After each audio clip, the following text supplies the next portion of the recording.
Halo semua, kembali di channel Mori Sentosa.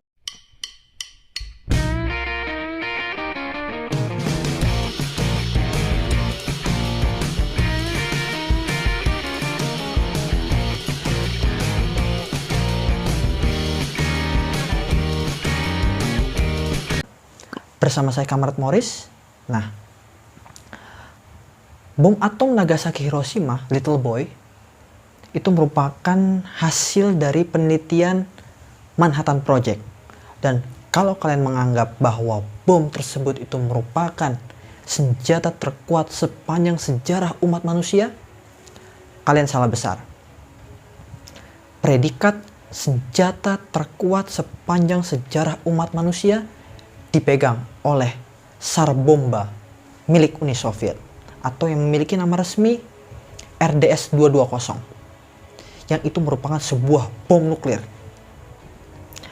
Seberapa besar kekuatan ledakannya sehingga mendapatkan predikat senjata terkuat sepanjang sejarah umat manusia? Nah, ini yang akan kita bahas. Tsar Bomba merupakan sebuah senjata jenis bom nuklir. Dan kenapa mendapatkan predikat senjata terkuat sepanjang sejarah umat manusia?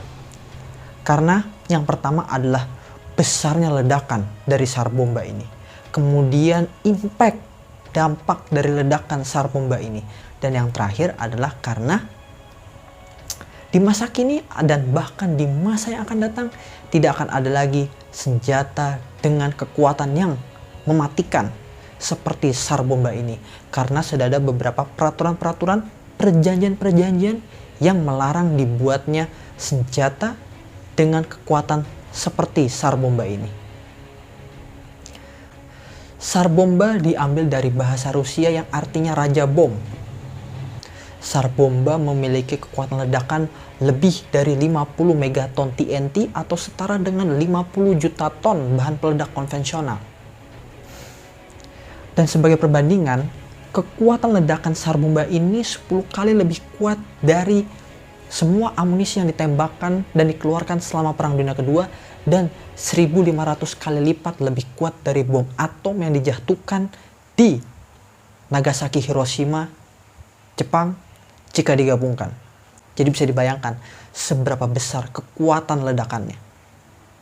Dan sebenarnya secara teoritis, Tsar Bomba ini mampu menghasilkan kekuatan ledakan 100 megaton. Tapi karena ini mengakibatkan tingkat kejatuhan nuklir yang sangat berbahaya, Tsar Bomba dimodifikasi dan akhirnya hanya menghasilkan kekuatan ledakan 50 megaton. Dilansir dari laman Atomic Heritage Foundation, Tsar Bomba ini dirancang oleh sebuah tim fisikawan yang dipimpin oleh Yuri Khariton bersama timnya, yakni ada Andrei Sakharov, Viktor Adamski, Yuri Babayev, Yuri Smirnov, dan Yuri Trutnev.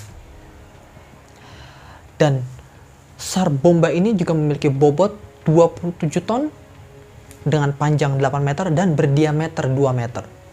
Besar kan bomnya?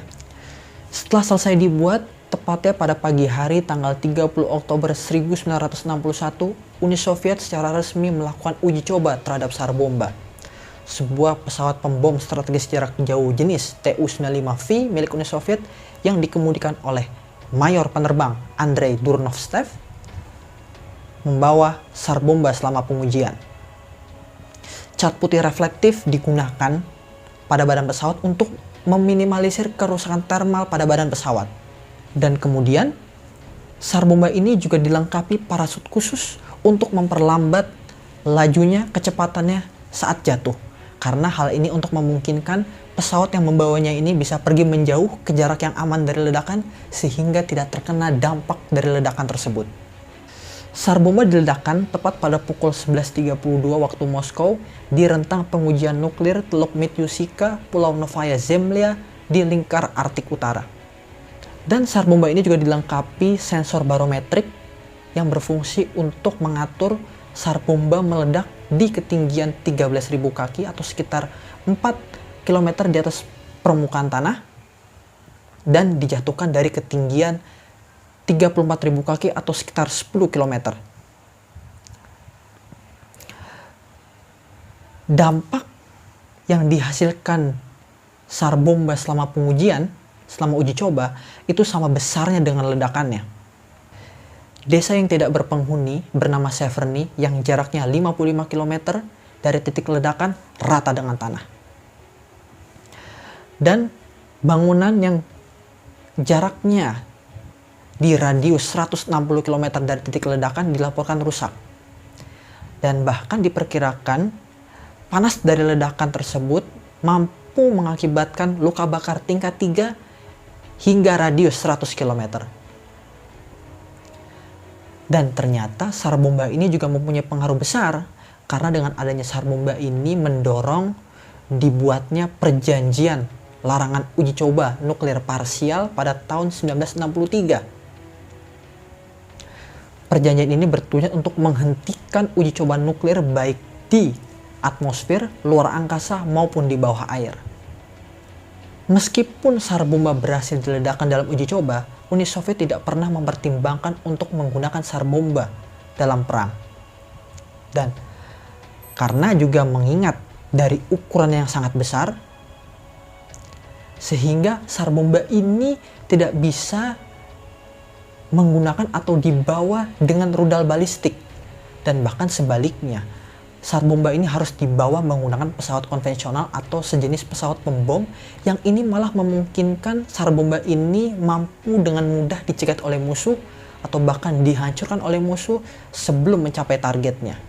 Dan makanya beberapa pengamat di dunia berpandangan bahwa sebenarnya SAR bomba ini merupakan salah satu senjata propaganda Uni Soviet selama Perang Dingin.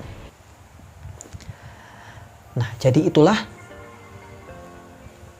kisah sejarah SAR bomba, senjata terkuat sepanjang sejarah umat manusia. Ini merupakan senjata terkuat yang pernah dibuat juga oleh umat manusia. Dan semoga ini mengedukasi kalian dan semoga ini menjadi tambahan ilmu pengetahuan buat kalian semua. Jadi sekian saja video kita kali ini, semoga bermanfaat dan apabila ada kesalahan kata mohon dimaafkan. Silahkan subscribe channel ini dan jangan lupa tekan tombol loncengnya. Like video ini, share videonya ke teman-teman kalian, dan jangan lupa tinggalkan komentar kalian di kolom komentar di bawah. Terima kasih, sampai jumpa di video-video kita selanjutnya. Salam revolusi.